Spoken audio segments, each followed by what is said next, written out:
Varicose veins కి సరైన చికిత్స కోసం సంప్రదించండి ఎవిస్ హాస్పిటల్. జై వీరబ్రహ్మ జై గోవిందమాంబ జై. నేను మీ కృష్ణమాచార్య శ్రీ బ్రహ్మపదం. 2024 సంవత్సరం నవంబర్ మాసం మిథున రాశి వారి యొక్క రాశిఫలం. శివాయ బ్రహ్మణే నమ, వీరబ్రహ్మేంద్ర స్వామినే నమో నమ. ఓవైపేమో 10వ స్థానంలో 12వ స్థానంలో బృహస్పతి. ప్రశ్నాశాస్త్రాన్ని అనుసరించి వచ్చినటువంటి ఫలితం శుక్ర సంబంధమైనటువంటి స్థితి. జీవితంలో కొన్ని కఠినమైనటువంటి పరిస్థితులు మనకు ఎదురవుతూ ఉంటాయి. ఈ కఠినమైనటువంటి పరిస్థితులు ఎదురవటంలో కూడా 2 రకాలు. మనం ఎంత ప్రయత్నం చేస్తున్నా సానుకూలవంతమైనటువంటి స్థితి రాక కష్టాలు కన్నీళ్లు మనకు ఎదురవుతూ ఉండటం. కానీ మిథున రాశి వారి యొక్క జీవన గమనంలో ఒక విచిత్రవంతమైనటువంటి సందర్భాన్ని మనం చూడబోతాం. మనకుగా పరిస్థితులు అన్నీ కూడా అనుకూలవంతంగా ఉన్నా వాటిని కఠినతరంగా మార్చుకోవటం, కొన్ని పరిస్థితుల నేపథ్యంలో కోపం చేతనో ఉద్దేశపూర్వకమైనటువంటి భావోద్వేగాల్ని నియంత్రించుకోలేకపోవటం వల్లనో మీకు మీరుగా కొన్ని కష్టాలని కొని తెచ్చుకునేటువంటి అవకాశం ఉంది. కుటుంబానికి సంబంధించినటువంటి కుటుంబ సభ్యుల్ని సరిగ్గా అర్థం చేసుకోలేకో కొన్ని విషయాల్లో ఏర్పడుతున్నటువంటి భావోద్వేగ సంబంధమైనటువంటి పరిస్థితుల వల్ల భార్యాభర్తల మధ్య అవ్వచ్చు, కుటుంబ సభ్యుల మధ్య అవ్వచ్చు, తగాదాలకు దారి తీసే అవకాశం ఉంది. నేను సంతోషకరంగా ఉన్నాను, నా జీవితం చాలా బ్రహ్మాండంగా ఉందని మనం అనుకోవటమే తప్ప ఒంటరిగా కూర్చుంటే కళ్ళెమ్మటి నీరు కాల్చేటువంటి మానసికమైనటువంటి సంఘర్షణలు అధికమవుతూ ఉంటాయి. దీనికి వేరొకరు ఎవరు కూడా కారణం కాదు. ఏదో రకంగా భావోద్వేగాల్ని నియంత్రించుకోలేకపోవటం వల్ల కొన్ని సమస్యల్ని మనంగా సృష్టించుకుంటాం. ప్రత్యేకించి ఎప్పుడైతే మన మనసు బాగోదో, భావోద్వేగాలు అధికమవుతూ ఉంటాయో, వృత్తి ఉద్యోగ వ్యాపార సంబంధమైనటువంటి విషయాల పట్ల ఏకాగ్రతను మనం పెట్టలేకపోతాం. దీనివల్ల మీ వృత్తి ఉద్యోగం లేదా వ్యాపారం ఈ విషయాల్లో విధి నిర్వహణ సరిగ్గా చేయలేకపోవటం వల్ల ఆర్థికపరమైనటువంటి అంశాల్లో కూడా మీకు సమస్యలు మొదలవుతూ ఉంటాయి. ఇది తీవ్రమైనటువంటి నిరాశకి, నిస్పృహకి తావిచ్చేటువంటి అంశం. చేయాల్సినటువంటి విధి నిర్వహణ అనేది కూడా ఆలోచన లేకపోవటం, వృత్తి ఉద్యోగ వ్యాపార సంబంధమైనటువంటి విషయాల్ని కూడా సరిగ్గా నిర్వర్తించని కారణంగా ఆర్థిక సమస్యలు తలెత్తుతాయి. దీనివల్ల కొన్ని ఇబ్బందులు కూడా ఎదుర్కొనేటువంటి అవకాశం ఉంది. ప్రత్యేకించి సంతానపరమైనటువంటి విషయాల పట్ల మీరు ఎక్కువగా ఆలోచన చేస్తారు.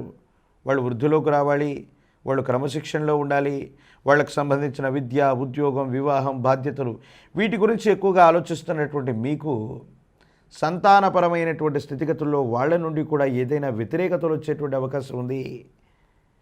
అతి సర్వత్రా వర్జయేత్, ఏది కూడా అతిగా ఉంటే మనకు ప్రమాదమే. కొన్ని రకాలైనటువంటి కట్టుబాట్లతో కూడినటువంటి నిర్ణయాలతో మీరు తీసుకునేటువంటి నిర్ణయాలను వాళ్ళు ఏకీభవించకపోవటం వల్ల కొత్త సమస్యలు తలెత్తే అవకాశం ఉంది.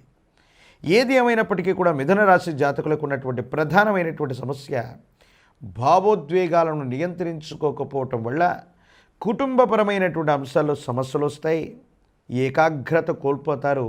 తత్కారణంగా విధి నిర్వహణ సరిగ్గా చేయని కారణంగా వృత్తి ఉద్యోగ వ్యాపార సంబంధమైనటువంటి అంశాల్లో కొన్ని ఇబ్బందులు వస్తుంటాయి.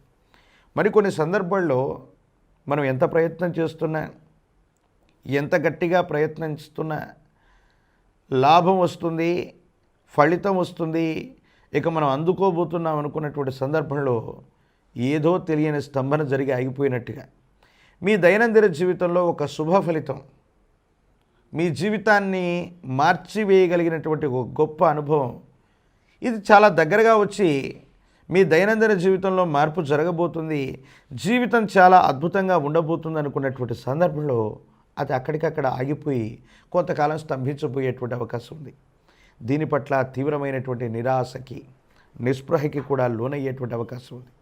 ఏది ఏమైనప్పటికీ కూడా ఆర్థికపరమైన అంశాలు, వ్యక్తిగతమైనటువంటి జీవితం వీటికి సంబంధించినటువంటి స్థితిగతుల నుంచే కాదు, ఆరోగ్యపరమైనటువంటి అంశాల పట్ల తస్మాత్ జాగ్రత్త. సమయానికి నిద్ర ఆహారాలు సరిగ్గా లేకపోవటం వల్ల జీర్ణ వ్యవస్థకు సంబంధించినటువంటి విషయాల్లో ఆరోగ్య సమస్యలు తలెత్తేటువంటి అవకాశం ఉంది. గొంతుకు సంబంధించినటువంటి స్వరపేటికకు సంబంధించి గ్రంథులకు సంబంధించినటువంటి ఆరోగ్యపరమైనటువంటి అంశాలు కొన్ని రకాలైనటువంటి అలర్జీలు మిమ్మల్ని ఇబ్బంది పెట్టేటువంటి అవకాశం ఉంటుంది. ఆరోగ్యపరమైనటువంటి అంశాల పట్ల తస్మాత్ జాగ్రత్తగా ఉండటం చెప్పదగిన సూచన. ఎప్పుడైతే ఇబ్బందులు కలుగుతుంటాయో, ప్రతిబంధకాలు వస్తూ ఉంటాయో, ఆ సందర్భంలో దైవబలం అన్నటువంటిది మనకు చాలా ముఖ్యం. మనం కార్తీక మాసంలో ఉన్నప్పటికీ కూడా హరిహరులను ఇద్దరినూ కూడా సమానంగా చూడగలిగినటువంటి తత్వం ఉంటుంది. మనందరం కూడా విష్ణుమూర్తి స్వరూపమైనటువంటి ఉసిరిక చెట్టు ఉన్నటువంటి చోట కార్తీక మాసంలో మనం వనభోజనాలు చేస్తూ ఉంటాం. విశేషంగా ఈ కార్తీక మాసంలో శివకేశవులకి భేదం లేదన్నట్టుగా ఏదైనా ఒక్క శనివారం పూట పరమేశ్వరుడి యొక్క ఆలయ ప్రాంగణానికి వెళ్ళి స్వామివారికి అభిషేక క్రతువు నిర్వహించండి. స్వామివారి యొక్క ఆలయ ప్రాంగణానికి వెళ్ళి మారేడు దళాన్ని గనక అర్పించి వస్తే జాతకంలోని సమస్తమైనటువంటి దుర్యోగాలు తొలగిపోతాయి.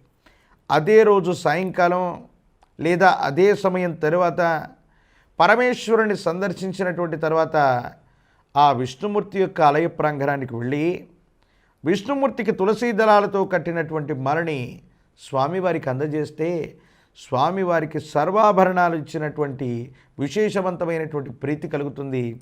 జాతకంలోని సమస్తమైన దుర్యోగాలు తొలగిపోతాయి. నరఘోష వల్ల, నరదిష్టి వల్ల, నరపీడ వల్ల, కొన్ని సందర్భాల్లో మీ భావోద్వేగాల వల్ల, మీరు తీసుకున్నటువంటి నిర్ణయాల నుండి, అది ఆర్థిక సమస్యలు అవ్వచ్చు, వ్యక్తిగతమైనటువంటి జీవితంలో సమస్యలు అవ్వచ్చు, ఆరోగ్యపరమైనటువంటి అంశాలు అవ్వచ్చు, మీరు పొందే బాధల నుండి ఉపశమనం లభిస్తుంది. శివకేశవులను ఇద్దరినీ కూడా విశేషంగా కార్తీక మాసంలో పూజించండి. ప్రత్యేకించి విష్ణు సహస్రనామ స్తోత్రాన్ని చదువుతున్న, విష్ణు సహస్రనామ స్తోత్రాన్ని పారాయణ చేస్తున్న మరిన్ని సానుకూలవంతమైనటువంటి ఫలితాలు వచ్చేటువంటి అవకాశం తప్పకుండా కనిపించేటువంటి అవకాశం కనపడుతుంది. ప్రత్యేకించి విద్యార్థులకు చాలా అనుకూలవంతంగా ఉంది. ఉన్నతమైనటువంటి ఉత్తీర్ణత సాధిస్తారు. దూర ప్రాంత ప్రయాణాలు చేసేటువంటి వాళ్ళకి అనుకూలవంతంగా ఉంది. రాజకీయ నాయకులకు పదవి యోగం ఉంది. వివాహం కానటువంటి స్త్రీ పురుషులకు కూడా అనుకూలవంతమయ్యేటువంటి అవకాశం ఉంది. ఏది ఏమైనప్పటికీ కూడా ఈ కార్తీక మాసంలో హరిహరులకు భేదం లేదన్నట్టుగా మనం చేసేటువంటి ఇటువంటి పూజాది క్రతువులు అనుకూలవంతమైనటువంటి స్థితిగతులకు కారణమవుతాయి. మీ జాతకంలో అద్భుతమైనటువంటి ఫలితాలని కూడా తప్పకుండా తీసుకొచ్చేటువంటి అవకాశాలు కనపడుతున్నట్టుగా మనం చెప్పచ్చు.